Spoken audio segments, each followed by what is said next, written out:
Budget మీద నిర్మాణాత్మకంగా చర్చించాల్సిన YCP సభ్యులు అసెంబ్లీకి రాకపోవడం దారుణమని జనసేన ఎమ్మెల్యేలు నిమ్మక జయకృష్ణ వంశీకృష్ణ విమర్శించారు. సంఖ్యాబలం ఎక్కువగా ఉందని మండలిలో రభస చేస్తున్నారని మండిపడ్డారు. ప్రజా సమస్యలు చర్చించే ఉద్దేశం వైసీపీ సభ్యులకు లేదని ధ్వజమెత్తారు.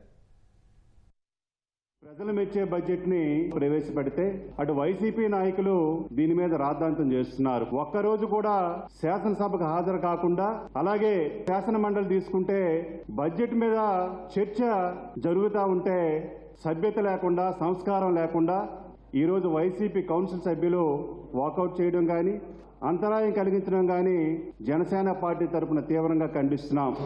ఇవాళ అసెంబ్లీకి ఎందుకు రాలేదంటే శాండ్ దగ్గర నుంచి, బ్లాక్ మెయిల్ దగ్గర నుంచి, ఒక లాటరేట్ దగ్గర నుంచి అన్నీ కూడా దోచుకున్నారు, అన్నింటిలో దొరికారు కాబట్టి నిలదీస్తారు, మేము పాపాలన్నీ బయటకు అడిగేస్తారని చెప్పేసి భయంతో ఇవాళ ఇళ్లలో ఉంటూ ప్యాలెస్కే పరిమితమే తప్ప ధైర్యం చేసి అసెంబ్లీకి వచ్చే పరిస్థితి కూడా లేదన్న విషయాన్ని కూడా మీరు గుర్తుపెట్టుకొని రానున్న రోజుల్లో ఒక అద్భుతమైన టెక్నాలజీతో పాటు అద్భుతమైన పరిపాలన కూడా ఈ రాష్ట్ర ప్రజలు చూడబోతున్నారని మీకు తెలియజేస్తా ఉన్నాం.